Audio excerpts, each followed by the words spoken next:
ಬಂಗಾಳದಲ್ಲಿ ಶುರುವಾಯಿತು ಯೋಗಿ ಮಾಡೆಲ್. ಮಸೀದಿಗಳ ಮೇಲಿದ್ದ ಲೌಡ್ ಸ್ಪೀಕರ್ಗಳು ಒಡೆಸ್. ಸುವೇಂದು ಅಧಿಕಾರಿ ಏಟಿಗೆ ಬೆಚ್ಚಿ ಬಿದ್ದ ಸೆಕ್ಯುಲರ್ ಪಡೆ. ಸ್ನೇಹಿತರೆ, ದಶಕಗಳ ಕಾಲ ಕೇವಲ ಒಂದು ನಿರ್ದಿಷ್ಟ ಸಮುದಾಯವನ್ನ ಓಲೈಕೆ ಮಾಡಿಕೊಂಡು ಅವರ ಪ್ರತಿಯೊಂದು ಕಾನೂನು ಬಾಹಿರ ಕೆಲಸಗಳಿಗೂ ಕುರುಡು ಬೆಂಬಲ ಕೊಡುತ್ತಿದ್ದ ಒಂದು ರಾಜ್ಯದಲ್ಲಿ ಏಕಾಏಕಿ ನೈಜ ಕಾನೂನಿನ ಪಾಲನೆ ಶುರುವಾದ್ರೆ ಹೇಗಿರ್ಬೋದು?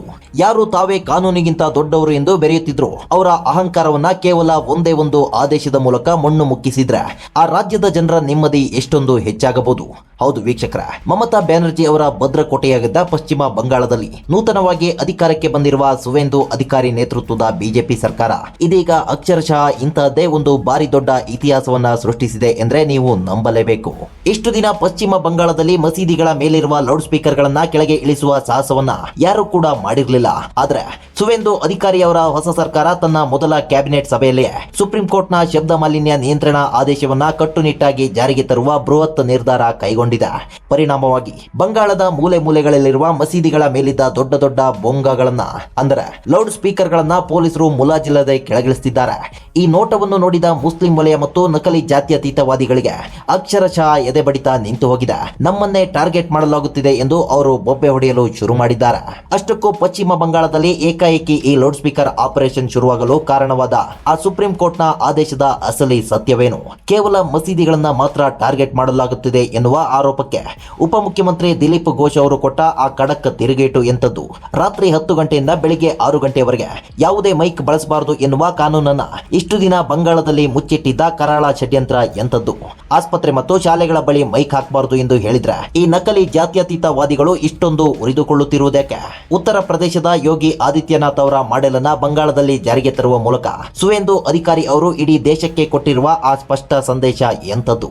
ಬನ್ನಿ, ಇಂದಿನ ಈ ಎಕ್ಸ್ಕ್ಲೂಸಿವ್ ರಿಪೋರ್ಟ್ ನಲ್ಲಿ ಲೌಡ್ ಸ್ಪೀಕರ್ ವಿವಾದ, ಸುಪ್ರೀಂ ಕೋರ್ಟ್ ಆದೇಶ ಹಾಗೂ ನಕಲಿ ಸೆಕ್ಯುಲರ್ ಗಳ ಬಣ್ಣ ಬದಲಾದ ಪ್ರತಿಯೊಂದು ರೋಚಕ ಮಾಹಿತಿಯನ್ನ ಅತ್ಯಂತ ವಿವರವಾಗಿ ಬಿಚ್ಚಿಡೋಣ. ಪ್ರತಿಯೊಬ್ಬ ಭಾರತೀಯನು ತಿಳಿದುಕೊಳ್ಳಲೇಬೇಕಾದ ಮಹತ್ವದ ಮಾಹಿತಿ ಇದು. ದಯವಿಟ್ಟು ವಿಡಿಯೋವನ್ನ ಎಲ್ಲೂ ಸ್ಕಿಪ್ ಮಾಡದೆ ಕೊನೆವರೆಗೂ ನೋಡಿ. ವಿಡಿಯೋ ಶುರು ಮಾಡೋಣ. ಆದ್ರೆ ಅದಕ್ಕೂ ಮುನ್ನ ಬಂಗಾಳ ಮಾತ್ರವಲ್ಲದೆ ಇಡೀ ದೇಶಾದ್ಯಂತ ಈ ಯೋಗಿ ಮಾಡೆಲ್ ಜಾರಿಯಾಗಬೇಕು ಅಂತ ನಿಮ್ಗನ್ಸುತ್ತಾ? ಕಾಮೆಂಟ್ ಮಾಡಿ, ವಿಡಿಯೋಗೆ ಲೈಕ್ ಕೊಡಿ. ವೀಕ್ಷಕರೇ, ಯಾವುದೇ ಒಂದು ಸರ್ಕಾರ ಅಧಿಕಾರಕ್ಕೆ ಬಂದಾಗ ಅವರು ತೆಗೆದುಕೊಳ್ಳುವ ಮೊದಲ ನಿರ್ಧಾರ ಆ ಸರ್ಕಾರದ ಇಚ್ಛಾಶಕ್ತಿಯನ್ನ ತೋರಿಸುತ್ತದೆ. ಪಶ್ಚಿಮ ಬಂಗಾಳದಲ್ಲಿ ಮುಖ್ಯಮಂತ್ರಿ ಸುವೇಂದು ಅಧಿಕಾರಿ ಅವರ ನೇತೃತ್ವದ ನೂತನ ಸರ್ಕಾರ ಅಧಿಕಾರ ವಹಿಸಿಕೊಂಡ ತಕ್ಷಣವೇ ಮೊದಲ ಸಂಪುಟ ಸಭೆಯಲ್ಲಿಯೇ ಒಂದು ಭಾರಿ ದೊಡ್ಡ ನಿರ್ಧಾರವನ್ನ ತೆಗೆದುಕೊಂಡಿತು. ಅದೇ ಶಬ್ದ ಮಾಲಿನ್ಯ ತಡೆ ಕಾಯ್ದೆಯನ್ನ ರಾಜ್ಯಾದ್ಯಂತ ಅತ್ಯಂತ ಕಟ್ಟುನಿಟ್ಟಾಗಿ ಬಿಗಿಗೊಳಿಸುವುದು. ಇಷ್ಟು ದಿನ ಮಮತಾ ಬ್ಯಾನರ್ಜಿ ಅವರ ಸರ್ಕಾರ ಓಲೈಕೆಗಾಗಿ ಈ ಕಾಯ್ದೆಯನ್ನ ಕೇವಲ ಕಾಗದದ ಮೇಲೆ ಮಾತ್ರ ಇಟ್ಟಿತ್ತು. ಆದ್ರೆ ಸುವೇಂದು ಅಧಿಕಾರಿ ಅವರು ಯಾರಿಗೂ ಹೆದರದೆ ಸುಪ್ರೀಂ ಕೋರ್ಟ್ನ ಆದೇಶವನ್ನ ಜಾರಿಗೆ ತರಲು ಪೊಲೀಸರಿಗೆ ಫ್ರೀ ಹ್ಯಾಂಡ್ ಕೊಟ್ಟರು. ಇದರ ಪರಿಣಾಮವಾಗಿ ಇಂದು ಬಂಗಾಳದ ಬೀದಿ ಬೀದಿಗಳಲ್ಲಿ ಮಸೀದಿಗಳ ಮೇಲಿರುವ ಲೌಡ್ ಸ್ಪೀಕರ್ಗಳು ಕಂಪ್ಲೀಟ್ ಆಗಿ ಕೆಳಗಿಳಿಯುತ್ತಿವೆ. ಈ ಕಾರ್ಯಾಚರಣೆ ಇಡೀ ರಾಜ್ಯದ ರಾಜಕೀಯ ಮತ್ತು ಧಾರ್ಮಿಕ ವಲಯದಲ್ಲಿ ಭಾರಿ ದೊಡ್ಡ ಸಂಚಲನವನ್ನ ಸೃಷ್ಟಿಸಿದೆ.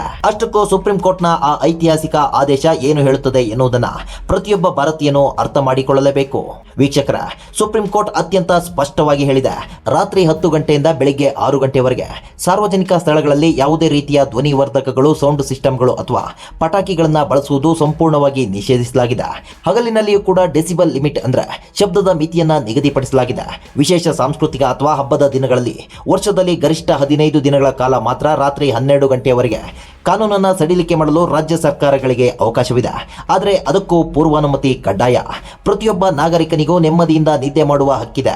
ಆ ಹಕ್ಕನ್ನ ಕಸಿದುಕೊಳ್ಳುವ ಅಧಿಕಾರ ಯಾವುದೇ ಧರ್ಮಕ್ಕಿಲ್ಲ ಎನ್ನುವುದೇ ಈ ಆದೇಶದ ಅಸಲಿ ಸತ್ಯ. ಈ ನಿಯಮಾವಳಿಗಳಲ್ಲಿ ಮತ್ತೊಂದು ಅತ್ಯಂತ ಪ್ರಮುಖವಾದ ಅಂಶ ಎಂದರೆ ಅದು ಸೈಲೆಂಟ್ ಝೋನ್ ಅಥವಾ ಶಾಂತ ವಲಯಗಳು. ಆಸ್ಪತ್ರೆಗಳು, ಶಾಲೆಗಳು ಮತ್ತು ನ್ಯಾಯಾಲಯಗಳ ಸುತ್ತಮುತ್ತಲಿನ 100 ಮೀಟರ್ ವ್ಯಾಪ್ತಿಯಲ್ಲಿ ಶಾಂತ ವಲಯ ಎಂದು ಘೋಷಿಸಲಾಗಿದೆ. ಅಲ್ಲಿ ಹಗಲಿರಲಿ ರಾತ್ರಿ ಇರಲಿ ಯಾವುದೇ ಕಾರಣಕ್ಕೂ ಮೈಕ್ ಹಾಕುವಂತಿಲ್ಲ. ನೀವೇ ಒಮ್ಮೆ ಯೋಚಿಸಿ, ಹೌದಲ್ವಾ? ಆಸ್ಪತ್ರೆಯಲ್ಲಿ 100 ರೋಗಿಗಳು ಐಸಿಯುನಲ್ಲಿ ಒದ್ದಾಡ್ತಿರ್ತಾರೆ. ಪುಟ್ಟ ಮಕ್ಕಳು ಶಾಲೆಗಳಲ್ಲಿ ಓದ್ತಿರ್ತಾರೆ. ಅವರ ಪಕ್ಕದಲ್ಲೇ ದೊಡ್ಡ ದೊಡ್ಡ ಬೊಂಗಗಳನ್ನ ಕಟ್ಟಿ ದಿನಕ್ಕೆ 5-6 ಬಾರಿ ಕೂಗಿದ್ರೆ ಅವರ ಪರಿಸ್ಥಿತಿ ಏನಾಗಬೇಡ? ಸುವೇಂದು ಅಧಿಕಾರಿ ಅವರ ಸರ್ಕಾರ ಈ ಶಾಂತ ವಲಯಗಳನ್ನ ಕಟ್ಟುನಿಟ್ಟಾಗಿ ಪಾಲಿಸುವಂತೆ ಪೊಲೀಸರಿಗೆ ಖಡಕ್ ವಾರ್ನಿಂಗ್ ಕೊಟ್ಟಿದೆ. ಸರ್ಕಾರದ ಆದೇಶ ಬರುತ್ತಿದ್ದಂತೆಯೇ ಬಂಗಾಳದಲ್ಲಿ ಪೊಲೀಸರು ಸಮರೋಪಾದಿಯಲ್ಲಿ ಫೀಲ್ಡ್ಗೆ ಇಳಿದಿದ್ದಾರೆ. ಅವರು ಯಾವುದೇ ಗಲಾಟೆ ಮಾಡದೆ ಅತ್ಯಂತ ಶಾಂತಿಯುತವಾಗಿ ಮಸೀದಿ ಕಮಿಟಿಗಳೊಂದಿಗೆ ಸಭೆಗಳನ್ನು ನಡೆಸುತ್ತಿದ್ದಾರೆ. ಸುಪ್ರೀಂ ಕೋರ್ಟ್ ಆದೇಶವನ್ನ ಅವರಿಗೆ ವಿವರಿಸಿ ಅತಿಯಾದ ಶಬ್ದ ಮಾಲಿನ್ಯ ಮಾಡುವ ದೊಡ್ಡ ದೊಡ್ಡ ಹಾರ್ನ್ ಸ್ಪೀಕರ್ಗಳನ್ನು ತೆಗೆದುಹಾಕುವಂತೆ ಸೂಚಿಸುತ್ತಿದ್ದಾರೆ. ಅದರ ಬದಲಾಗಿ ಮಸೀದಿಯ ಒಳಗೆ ಮಾತ್ರ ಕೇಳಿಸುವಂತಹ ಸಣ್ಣ ಸೌಂಡ್ ಬಾಕ್ಸ್ ಗಳನ್ನ ಬಳಸುವಂತೆ ತಿಳಿ ಹೇಳ್ತಿದ್ದಾರೆ. ಬಹುತೇಕ ಕಡೆಗಳಲ್ಲಿ ಪೊಲೀಸರ ಸಮ್ಮುಖದಲ್ಲಿಯೇ ಲೌಡ್ ಸ್ಪೀಕರ್ ಗಳನ್ನ ಕಳಚಲಾಗ್ತಿದೆ. ಇಂತಹ ಅದ್ಭುತವಾದ ಕಾನೂನು ಪಾಲನೆಯ ನೋಟವನ್ನ ಬಂಗಾಳದ ಜನತೆ ಬಹುಶಃ ತಮ್ಮ ಜೀವಮಾನದಲ್ಲಿಯೇ ಮೊದಲ ಬಾರಿಗೆ ನೋಡ್ತಿದ್ದಾರೆ ಎಂದ್ರೆ ಖಂಡಿತ ಅತಿಶಯೋಕ್ತಿಯಲ್ಲ. ಕಾನೂನು ಪಾಲನೆ ಶುರುವಾಗ್ತಿದ್ದಂತೆ ಯಥಾ ಪ್ರಕಾರ ಮುಸ್ಲಿಂ ವಲಯದಿಂದ ಭಾರಿ ದೊಡ್ಡ ವಿರೋಧದ ಕೂಗು ಶುರುವಾಗಿದೆ. ಮಸೀದಿ ಕಮಿಟಿಯವರು ಮತ್ತು ಕೆಲ ಮುಖಂಡರು ಮಾಧ್ಯಮಗಳ ಮುಂದೆ ಬಂದು ತಮ್ಮ ಧಾರ್ಮಿಕ ಹಕ್ಕುಗಳನ್ನು ಕಸಿದುಕೊಳ್ಳಲಾಗುತ್ತಿದೆ, ಸುವೇಂದು ಅಧಿಕಾರಿ ಸರ್ಕಾರ ಕೇವಲ ಮುಸ್ಲಿಮರನ್ನೇ ಟಾರ್ಗೆಟ್ ಮಾಡುತ್ತಿದೆ ಎಂದು ವಿಕ್ಟಿಮ್ ಕಾರ್ಡ್ ಪ್ಲೇ ಮಾಡಲು ಶುರು ಮಾಡಿದ್ದಾರೆ. ನೂರಾರು ವರ್ಷಗಳಿಂದ ನಾವು ಆಜಾನ್ ಕೂಗ್ತಿದ್ದೇವೆ, ಈಗ ಏಕಾಏಕಿ ಯಾಕೆ ತೆಗೆಸಿದ್ದೀರಿ ಎಂದು ಪ್ರಶ್ನೆ ಮಾಡ್ತಿದ್ದಾರೆ. ಆದರೆ ಅವರು ಒಂದು ಸತ್ಯವನ್ನ ಮರೆಯುತ್ತಿದ್ದಾರೆ. ನೂರಾರು ವರ್ಷಗಳ ಹಿಂದೆ ಲೌಡ್ ಸ್ಪೀಕರ್ಗಳು ಇರಲಿಲ್ಲ, ಅವರು ಕೇವಲ ಬಾಯಿಯಲ್ಲಿ ಆಜಾನ್ ಕೂಗ್ತಿದ್ರು. ಈಗಿನ ದೊಡ್ಡ ದೊಡ್ಡ ಸ್ಪೀಕರ್ಗಳು ಕೇವಲ ಕೆಲವು ದಶಕಗಳ ಹಿಂದಿನ ಆವಿಷ್ಕಾರವಷ್ಟೇ. ಮುಸ್ಲಿಂ ವಲಯದ ಈ ಸುಳ್ಳು ಆರೋಪಗಳಿಗೆ ಉಪಮುಖ್ಯಮಂತ್ರಿ ದಿಲೀಪ್ ಘೋಷ್ ಅವರು ಅಕ್ಷರಶಃ ಮುಖದ ಮೇಲೆ ಹೊಡೆದಂತೆ ಭರ್ಜರಿಯಾದ ಉತ್ತರವನ್ನ ಕೊಟ್ಟಿದ್ದಾರೆ. ಅವರು ಸ್ಪಷ್ಟವಾಗಿ ಹೇಳಿದ್ದಾರೆ, ಈ ನಿಯಮ ಕೇವಲ ಮಸೀದಿಗಷ್ಟೇ ಅಲ್ಲ, ದೇವಾಲಯ, ಚರ್ಚ್ ಸೇರಿದಂತೆ ಎಲ್ಲರಿಗೂ ಅನ್ವಯವಾಗುತ್ತದೆ ಎಂದು. ಮಂದಿರಗಳಲ್ಲೂ ಕೂಡ ಮೈಕ್ ಹಾಕಬೇಕಾದ್ರೆ ಅನುಮತಿ ಕಡ್ಡಾಯ. ಪ್ರಕೃತಿಯನ್ನ ಸೃಷ್ಟಿಸಿದ ಭಗವಂತನಿಗೆ ಅಥವಾ ಪ್ರವಾದಿಗೆ ಕೇಳಿಸಲು ನಮಗೆ ಮೈಕ್ಗಳ ಅವಶ್ಯಕತೆ ಇಲ್ಲ. ಧರ್ಮದ ಹೆಸರಿನಲ್ಲಿ ನಾವು ಜನರಿಗೆ ಡಿಸ್ಟರ್ಬ್ ಮಾಡುವ ಹಾಗಿಲ್ಲ. ಸೌಂಡ್ ಕಂಟ್ರೋಲ್ ಮಾಡುವುದು ಪ್ರತಿಯೊಬ್ಬ ನಾಗರಿಕನ ಕರ್ತವ್ಯ ಎಂದು ದಿಲೀಪ್ ಘೋಷ್ ಅವರು ಖಡಕ್ ಆಗಿ ಹೇಳಿದ್ದಾರೆ. ಅವರ ಈ ನೇರವಾದ ಮಾತು ವಿರೋಧಿಗಳ ಬಾಯನ್ನ ಕಂಪ್ಲೀಟ್ ಆಗಿ ಮುಚ್ಚಿಸಿದೆ. ವೀಕ್ಷಕರೇ, ನಾವು ಇಲ್ಲಿ ನಮ್ಮ ದೇಶದ ನಕಲಿ ಸೆಕ್ಯುಲರ್ಗಳ ಬೂಟಾಟಿಕೆಯನ್ನ ಕಂಪ್ಲೀಟ್ ಆಗಿ ಎಕ್ಸ್ಪೋಸ್ ಮಾಡಲೇಬೇಕು. ಗಣೇಶ ಚತುರ್ಥಿ ಅಥವಾ ದೀಪಾವಳಿ ಬಂದಾಗ ಇದೇ ಜಾತ್ಯತೀತವಾದಿಗಳು ಪರಿಸರ ಮಾಲಿನ್ಯ, ಶಬ್ದ ಮಾಲಿನ್ಯ ಎಂದು ಸುಪ್ರೀಂ ಕೋರ್ಟ್ ಮೆಟ್ಟಿಲೇರ್ತಾರೆ. ಹಿಂದೂಗಳ ಹಬ್ಬಗಳಿಗೆ ಡಿಜೆ ಹಾಕಬಾರದು ಎಂದು ಬೊಬ್ಬೆ ಹೊಡೆಯುತ್ತಾರೆ. ಆದ್ರೆ ಅದೇ ಸುಪ್ರೀಂ ಕೋರ್ಟ್ ಮಸೀದಿಗಳ ಮೇಲಿರುವ ಲೌಡ್ ಸ್ಪೀಕರ್ ಗಳನ್ನ ತೆಗೆರಿ ಎಂದು ಹೇಳಿದಾಗ ಮಾತ್ರ ಇವರ ಬಾಯಿಗೆ ಅಕ್ಷರಶಃ ಬೀಗ ಬೀಳುತ್ತದೆ. ಆಗ ಇವರಿಗೆ ಶಬ್ದ ಮಾಲಿನ್ಯ ನೆನಪಾಗುವುದಿಲ್ಲ, ಬದಲಾಗಿ ಧಾರ್ಮಿಕ ಹಕ್ಕುಗಳು ನೆನಪಾಗುತ್ತವೆ. ಇವರ ಈ ಡಬಲ್ ಸ್ಟ್ಯಾಂಡರ್ಡ್ ಅನ್ನ ಬಂಗಾಳದ ಜನತೆ ಇದೀಗ ಕಂಪ್ಲೀಟ್ ಆಗಿ ಅರ್ಥ ಮಾಡಿಕೊಂಡಿದ್ದಾರೆ. ಇಷ್ಟು ದಿನ ಪಶ್ಚಿಮ ಬಂಗಾಳದಲ್ಲಿ ಮಮತಾ ಬ್ಯಾನರ್ಜಿ ಅವರ ಟಿಎಂಸಿ ಸರ್ಕಾರ ಯಾಕೆ ಈ ಕಾನೂನನ್ನ ಜಾರಿಗೆ ತಂದಿರಲಿಲ್ಲ ಗೊತ್ತಾ? ಏಕೆಂದರೆ ಅವರಿಗೆ ಆ 30% ವೋಟ್ ಬ್ಯಾಂಕ್ನ ಅವಶ್ಯಕತೆ ಇತ್ತು. ಅವರು ತಪ್ಪು ಮಾಡಿದ್ರು, ಸುಮ್ಮನೆ ಕೂರ್ತಿದ್ರು, ರಸ್ತೆಗಳನ್ನ ಅಡ್ಡಗಟ್ಟಿ ನಮಾಜ್ ಮಾಡಿದ್ರು, ಪರ್ಮಿಷನ್ ಕೊಡ್ತಿದ್ರು. ಆದರೆ ಸುವೇಂದು ಅಧಿಕಾರಿ ಅವರ ಸರ್ಕಾರ ಈ ಎಲ್ಲ ಓಲೈಕೆ ರಾಜಕಾರಣದ ಕೋಟೆಯನ್ನ ಕಂಪ್ಲೀಟ್ ಆಗಿ ಧೂಳಿಪಟ ಮಾಡಿದೆ. ಕಾನೂನಿನ ಮುಂದೆ ಎಲ್ಲರೂ ಒಂದೇ ಎನ್ನುವ ಸ್ಪಷ್ಟ ಸಂದೇಶವನ್ನ ರವಾನಿಸಿದೆ. ಇನ್ನು ಮುಂದೆ ಬಂಗಾಳದಲ್ಲಿ ವೋಟ್ ಬ್ಯಾಂಕ್ ಗಣಿತ ನಡೆಯುವುದಿಲ್ಲ, ಕೇವಲ ಡೆವಲಪ್ಮೆಂಟ್ ಮತ್ತು ಕಾನೂನು ಸುವ್ಯವಸ್ಥೆ ಮಾತ್ರ ನಡೆಯುತ್ತದೆ ಎನ್ನುವ ಭರವಸೆಯನ್ನ ಈ ಸರ್ಕಾರ ಮೂಡಿಸಿದೆ. ಸುವೇಂದು ಅಧಿಕಾರಿಯವರು ಬಂಗಾಳದಲ್ಲಿ ಮಾಡುತ್ತಿರುವುದನ್ನು ನೋಡಿದ್ರೆ ನಮಗೆ ನೆನಪಾಗುವುದು ಉತ್ತರ ಪ್ರದೇಶದ ಮುಖ್ಯಮಂತ್ರಿ ಯೋಗಿ ಆದಿತ್ಯನಾಥ್ ಅವರು. ಕೆಲವು ವರ್ಷಗಳ ಹಿಂದೆ ಯೋಗಿ ಆದಿತ್ಯನಾಥ್ ಅವರು ಉತ್ತರ ಪ್ರದೇಶದಲ್ಲಿ ಒಂದೇ ಏಟಿಗೆ ಲಕ್ಷಾಂತರ ಲೌಡ್ ಸ್ಪೀಕರ್ ಗಳನ್ನ ಕಂಪ್ಲೀಟ್ ಆಗಿ ಕೆಳಗಿಳಿಸಿದ್ರು. ಆ ಯೋಗಿ ಮಾಡೆಲ್ ಅನ್ನ ಇದೀಗ ಬಂಗಾಳದಲ್ಲಿ ಸುವೇಂದು ಅಧಿಕಾರಿಯವರು ಅಕ್ಷರಶಃ ಕಾಪಿ ಪೇಸ್ಟ್ ಮಾಡ್ತಿದ್ದಾರೆ. ಉತ್ತರ ಪ್ರದೇಶದಂತಹ ದೊಡ್ಡ ರಾಜ್ಯದಲ್ಲೇ ಯಾವುದೇ ಗಲಾಟೆ ಇಲ್ಲದೆ ಇದು ಸಾಧ್ಯವಾದಾಗ ಬಂಗಾಳದಲ್ಲಿ ಏಕೆ ಸಾಧ್ಯವಿಲ್ಲ ಎನ್ನುವುದನ್ನ ಅವರು ಸಾಬೀತುಪಡಿಸುತ್ತಿದ್ದಾರೆ.